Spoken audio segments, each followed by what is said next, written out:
પ્રધાનમંત્રી નરેન્દ્ર મોદી આજે એક ઉચ્ચ સ્તરીય બેઠક યોજીને જમ્મુ કાશ્મીરની સ્થિતિ અંગે સમીક્ષા કરી હતી. બેઠકમાં ગૃહમંત્રી રાજનાથ સિંહ, સંરક્ષણ મંત્રી મનોહર પારીકર, વિદેશ મંત્રી સુષ્મા સ્વરાજ તથા નાણામંત્રી અરુણ જેટલી હાજર રહ્યા હતા.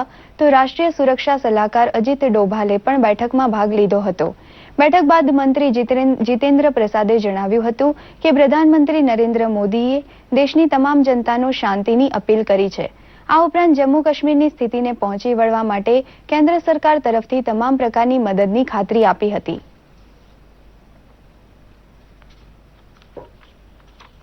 प्रधानमंत्री जी विदेश दौरे के दौरान भी निरंतर संपर्क बनाए हुए थे और जम्मू कश्मीर के घटनाक्रम पर पूरी तरह अपने आप को अवगत करते रहे और उनकी चिंता का यही सबसे बड़ा प्रमाण है कि दिल्ली लौटने के तुरंत बाद कुछ ही घंटों के बीच उन्होंने इस समीक्षा बैठक की अध्यक्षता की और सारी जानकारी प्राप्त की. कुल मिलाकर के प्रधानमंत्री जी ने जम्मू कश्मीर की जनता से ये अपील की है कि शांति बनाए रखें, अमन बनाए रखें ताकि स्थिति जल्द सामान्य की ओर लौट जाए. उन्होंने ये भी आशा व्यक्त की है कि किसी निर्दोष को किसी प्रकार की असुविधा ना हो, किसी प्रकार का नुकसान ना पहुंचे, हानि ना पहुंचे. साथ ही साथ प्रधानमंत्री जी ने अमरनाथ यात्रा के संचालन पर संतोष व्यक्त किया है. ભારતની કાશ્મીર ઘાટીમાં હિઝબુલ મુજાહિદ્દીનના આતંકીને ઠાર મરાયા બાદ જમ્મુની વર્તમાન સ્થિતિ પર પાકિસ્તાને કરેલા નિવેદનને લઈને આકરી પ્રતિક્રિયા વ્યક્ત કરવામાં આવી છે. ભારતે કહ્યું છે કે આતંકવાદની સાથે પાકિસ્તાનનો હંમેશાનો લગાવ અને રાજ્યની નીતિના રૂપમાં આતંકવાદના ઉપયોગને દર્શાવે છે. વિદેશ મંત્રાલયના પ્રવક્તા વિકાસ સ્વરૂપે પાકિસ્તાનને પડોશી દેશોની આંતરિક બાબતમાં દખલ ન કરવાની સલાહ આપી. भारत के राज्य जम्मू और कश्मीर पर हमने पाकिस्तान के बयानों को देखा है. इन बयानों से ये स्पष्ट है कि पाकिस्तान निरंतर आतंकवाद के साथ है और उसे अपनी राष्ट्र के नीति के रूप में इस्तेमाल करता है. हमारी पाकिस्तान को सलाह है कि वो अपने पड़ोसियों के आंतरिक मामलों में हस्तक्षेप न करे. 4 આફ્રિકી દેશોની સફળ યાત્રા બાદ પ્રધાનમંત્રી નરેન્દ્ર મોદી આજે સ્વદેશ પરત ફર્યા છે. 7 જુલાઈથી 11 જુલાઈ દરમિયાન પ્રધાનમંત્રીએ મોઝામ્બિક, દક્ષિણ આફ્રિકા, તાન્ઝાનિયા અને કેન્યાની યાત્રા કરી છે. પ્રધાનમંત્રી નરેન્દ્ર મોદીએ આફ્રિકી મહાદ્વીપની સાથે ભારતના સંબંધો અને ખાસ કરીને આર્થિક સંબંધો વધારવા માટે કેન્યાના રાષ્ટ્રપતિ ઉહુરુ કેન્યાટ્ટા સાથે ચર્ચા કરી હતી. ભારત અને કેન્યાની વચ્ચે 7 સમજૂતીઓ પર હસ્તાક્ષર કરાયા છે. નૈરોબી વિશ્વવિદ્યાલયના વિદ્યાર્થીઓને સંબોધિત કરતા મોદીએ કહ્યું કે આપણે તમામની નિંદા કરવી જોઈએ જે આતંકવાદીઓને શરણ આપે છે અને તેનો રાજનૈતિક હથિયારોની માફક ઉપયોગ કરે છે. પ્રધાનમંત્રી નરેન્દ્ર મોદીએ નૈરોબી સ્થિત સંયુક્ત રાષ્ટ્ર કાર્યાલયની પણ મુલાકાત લીધી હતી. કેન્દ્રીય ગૃહ રાજ્યમંત્રી કિરણ રિજિજુએ જણાવ્યું કે સરકાર શાંતિ ડહોળવાનો પ્રયત્ન કરવા ઝાકિર નાયકની ગતિવિધિઓ પર નજર રાખી રહી છે. તો આ બાજુ કેન્દ્રએ રાજ્યના મુખ્યમંત્રીઓ, જિલ્લા અધિકારીઓ તેમજ પોલીસ અધિક્ષકોને જણાવ્યું છે કે તેઓ બિન અધિકૃત ચેનલોના પ્રસારણને રોકવા માટે કાર્યવાહી કરે. નવી દિલ્હીમાં સૂચના અને પ્રસારણ મંત્રી વેંકૈયા નાયડુએ કેબલ ઓપરેટર્સને કોઈપણ લાયસન્સ પ્રાપ્ત ચેનલને જ પ્રસારિત કરવાની ચેતવણી આપી છે. વેંકૈયા નાયડુએ જણાવ્યું હતું કે ઝાકિર નાયકની પીસ ટીવી દેશની શાંતિને પ્રભાવિત કરે છે. Department have now written to all the states, to the chief ministers and also to the district magistrates and superintendent of police that they should take a proactive role and take needed action against the unauthorized downloading, transmitting of the unauthorized content of any channels. As the matter is concerned with regard to the national security and social harmony, I appeal to all concerned, the law enforcing agencies, please put a strict vigil. Jammu કાશ્મીરમાં અમરનાથ યાત્રા કડક સુરક્ષા વચ્ચે ફરી એક વખત શરૂ થઈ ચૂકી છે. પ્રધાનમંત્રી કાર્યાલયમાં રાજ્યમંત્રી ડોક્ટર જીતેન્દ્રસિંહે જણાવ્યું છે કે શ્રદ્ધાળુઓ ભગવતીનગર કેમ્પથી બાલતાલ અને પહેલગાંવ જવા માટે રવાના થઈ ચૂક્યા છે. નોંધનીય છે કે જમ્મુ કાશ્મીરમાં સેના અને આતંકવાદીઓ વચ્ચે અથડામણ સર્જાતા 2 દિવસ માટે અમરનાથ યાત્રાને સ્થગિત કરવાની ફરજ પડી હતી.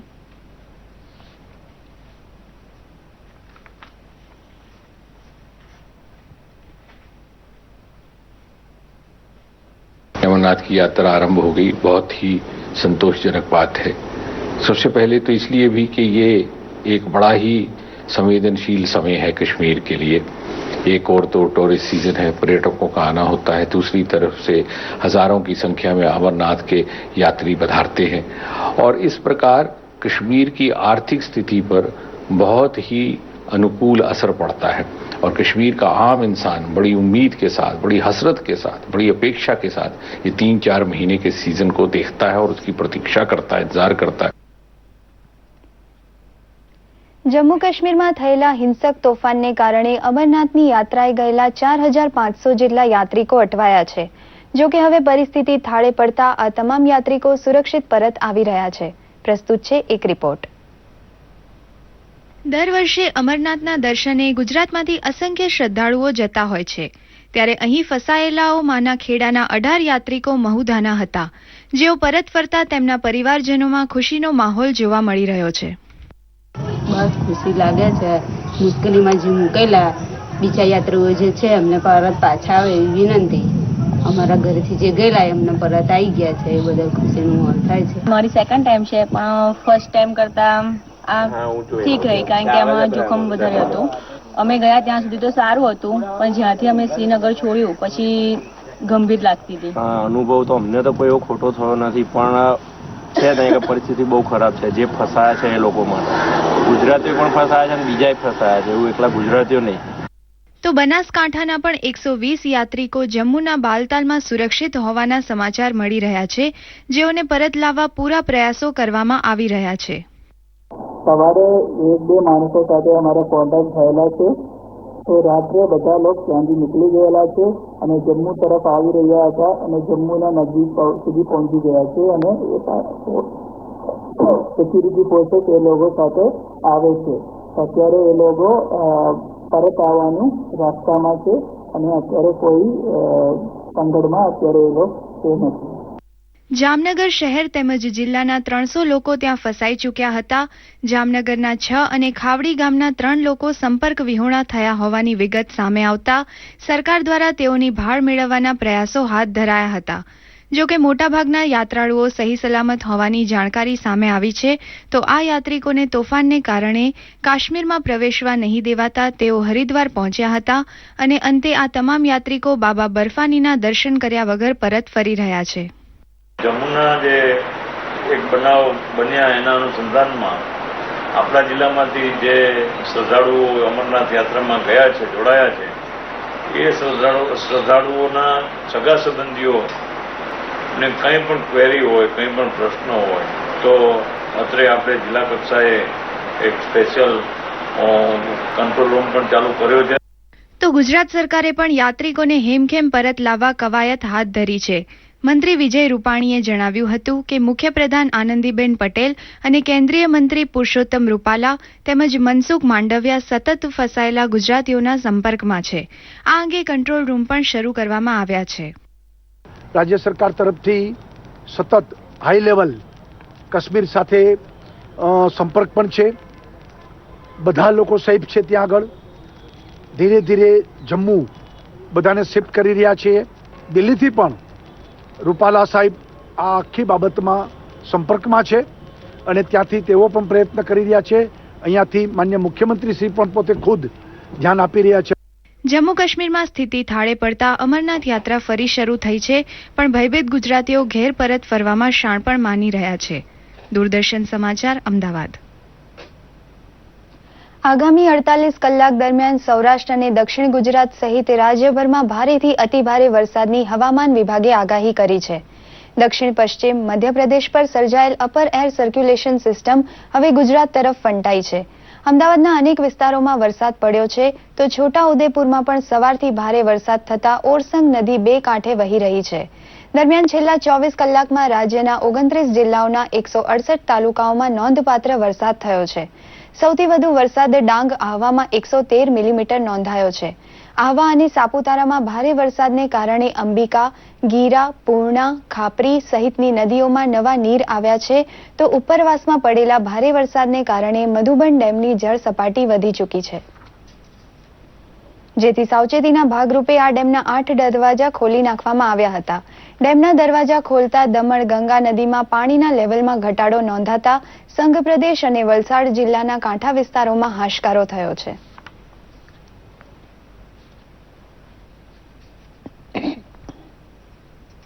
સંઘ પ્રદેશ દાદરા અને નગર હવેલીમાં છેલ્લા 24 કલાકની અંદર વરસાદનો આંકડો 44.2 સેન્ટીમીટર નોંધવામાં આવેલ છે.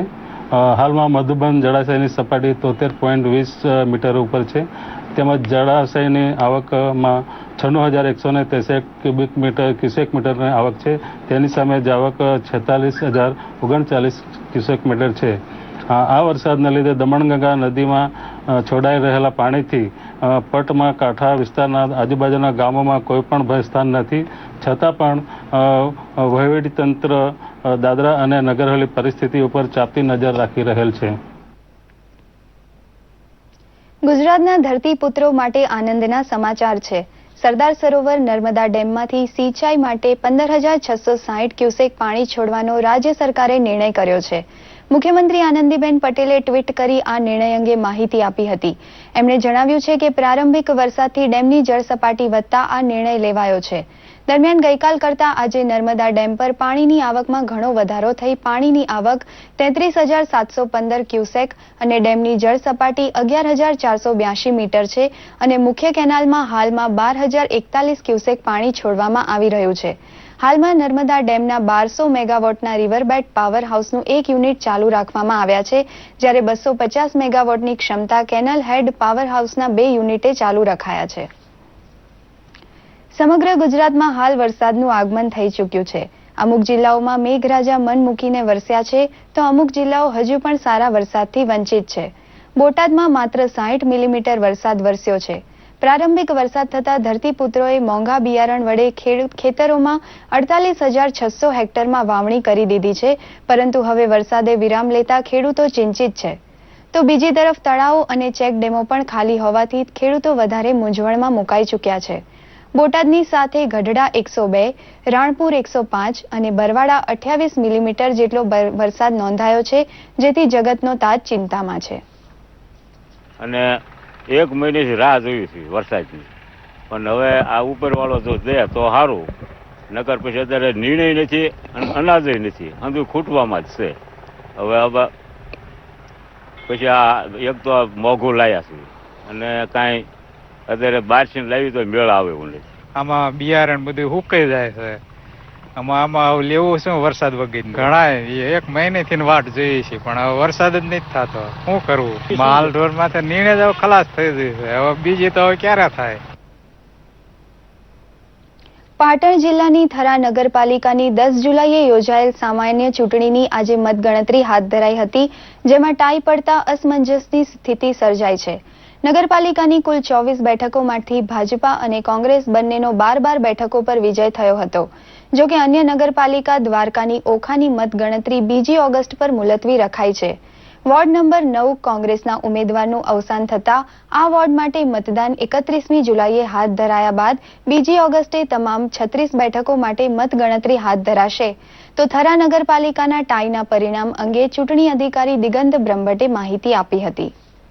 આજરોજ થરા નગરપાલિકાની સામાન્ય ચૂંટણી 2016માં પરિણામ કાઉન્ટિંગ હાથ ધરવામાં આવ્યું હતું, જેની અંદર 6 વોર્ડ હતા અને 6 વોર્ડની અંદર પ્રથમ વોર્ડમાં ભારતીય રાષ્ટ્રીય કોંગ્રેસના 4 ઉમેદવારો વિજેતા થયા છે.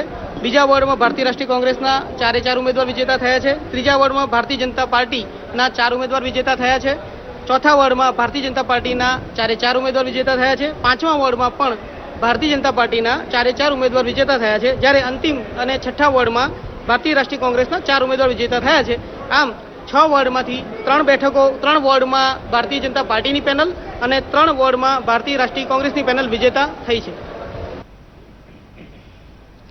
જૂનાગઢ મહાનગરપાલિકા વોર્ડ નંબર 3ની ચૂંટણી યોજાઈ હતી, જેમાં તારીખ 10ના રોજ મતદાન થયું હતું. કુલ 3130 ઉમેદવારોએ મતાધિકારનો ઉપયોગ કર્યો હતો. આજે આ ચૂંટણીની મતગણતરી હાથ ધરાઈ હતી, જેમાં કોંગ્રેસના ઇબ્રાહીમ કુરેશીનો 2822 મતોએ વિજય થયો હતો. બીજેપીના ઉમેદવાર કરીમ અહેમદભાઈ છેડાનો 268 મતો પ્રાપ્ત થયા હતા, જ્યારે 40 નોટામાં પડ્યા હોવાનું જાણવા મળ્યું છે. ઇબ્રાહીમ અબ્દુલ રઝાક કુરેશ હાલમાં વોર્ડ નંબર 3ના કોર્પોરેટર તરીકે ફરજ બજાવી રહ્યા છે. કુલ મતદાન 3130. એમાં ઇબ્રાહીમભાઈ અબ્દુલ રઝાક કુરેશી ભારતીય રાષ્ટ્રીય કોંગ્રેસ, જેમને 2822 મત મળેલા છે. કરીમ અહેમદભાઈ છેડા ભારતીય જનતા પક્ષ, જેમને 268 મત મળેલા છે. પછી નોટાના કુલ 40 મત છે. આ મુજબ 3130નું મતદાન થયેલ છે. એમાંથી ભારતીય રાષ્ટ્રીય કોંગ્રેસના ઉમેદવાર શ્રી ઇબ્રાહીમભાઈ અબ્દુલ રઝાક કુરેશી, જેમને 2822 મત મળેલ છે, તેથી એમને ચૂંટાયેલા જાહેર કરવા છે. અરવલ્લી જિલ્લાના બાયડમાં 37 લાખની લૂંટની ઘટના પ્રકાશમાં આવી છે. રેડિયલ કેશ મેનેજમેન્ટ સર્વિસનો કર્મચારી રૂપિયા લઈને જતો હતો, ત્યારે બેંક ઓફ ઇન્ડિયા પાસે 2 બાઇક પર આવેલા 4 લૂંટારુઓએ તેને આંતરીને આંખમાં મરચાની ભૂંકી નાખીને આ લૂંટ ચલાવી હતી. પોલીસે લૂંટારાઓ અંગે તપાસ કરતા આસપાસમાં રહેલી સીસીટીવી ફૂટેજ ચેક કર્યા હતા, જેમાં આ લૂંટારાઓની તમામ હરકત કેદ થઈ ચૂકી હતી. હાલ તો પોલીસે આ સીસીટીવી ફૂટેજ કબજે કર્યા છે અને તેના આધારે આ 4 લૂંટારાઓને શોધવાની તાજવીજ હાથ ધરી છે. 37 લાખ ઉપર હતા, તે લઈને લોકો 3 થેલા હતા મારી પાસે. એમાં પૈસા મૂકેલા, અમારી કંપનીના જે થેલા હોય છે એમાં સીલ મારીને મૂક્યા. 3 સીલ બેગ થેલા હતા ને બીજું કાપડના 2 થેલા હતા. એમાં LICની અલગ કેસ મૂકી હતી અને પેલી ફૂડ રિટર્નની અલગ કેસ મૂકી હતી. 2 થેલા હતા. પ્રાથમિક દ્રષ્ટિએ જે લૂંટ કરનાર વ્યક્તિઓ છે એની બીજી કોઈ ઓળખ હાલ થઈ શકી નથી, કારણ કે જે ફરિયાદી છે એ ફરિયાદીને મોઢા પર મરચું નાખવામાં આવેલું, એટલે એણે આ વ્યક્તિઓને જોયા નથી. પણ આજુબાજુના જે સાહેદો છે અને આજુબાજુના જે સીસીટીવી કેમેરા છે, એ સીસીટીવી કેમેરાના આધારે હાલમાં LCB, લોકલ ક્રાઇમ બ્રાન્ચ સાથે અહીંની લોકલ પોલીસ તપાસ ચલાવી રહી છે અને એ આધારે વધુ તપાસ કરવામાં આવી રહી છે. સોશિયલ મીડિયામાં જે હલચલ મચાવી રહ્યા છે તે ન્યૂઝ તેમજ તમારે જાણવી જરૂરી એવી કેટલીક ઉપયોગી માહિતી પર કરીએ એક નજર આ સોશિયલ મીડિયા રિપોર્ટમાં.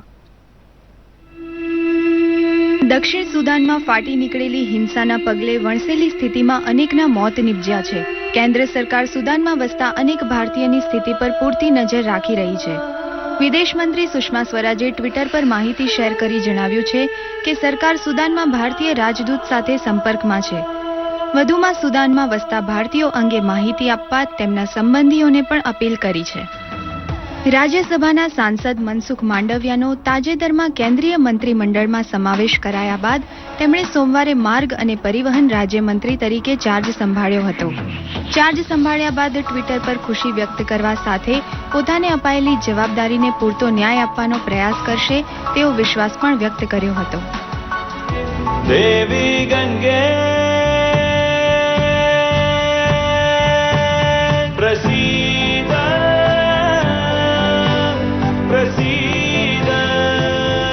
દરમિયાન જળ સંસાધન અને ગંગા શુદ્ધિકરણ મંત્રાલયે યુટ્યુબ પર ક્લીન ગંગા કેમ્પેન હેઠળ નમામી ગંગે એન્થમ વાયરલ કર્યું છે.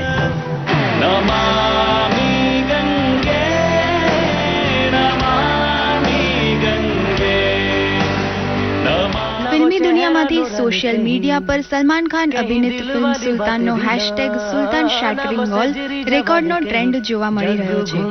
3 દિવસમાં 200 કરોડની કમાણી કરનાર ફિલ્મ દર્શકોને હજુ પણ આકર્ષી રહી છે. સોશિયલ મીડિયા પર દર્શકોએ સિનેમાઘરોની બહાર લાગેલી ભીડ સાથેના ફોટો ટ્વિટર પર અપલોડ કર્યા છે.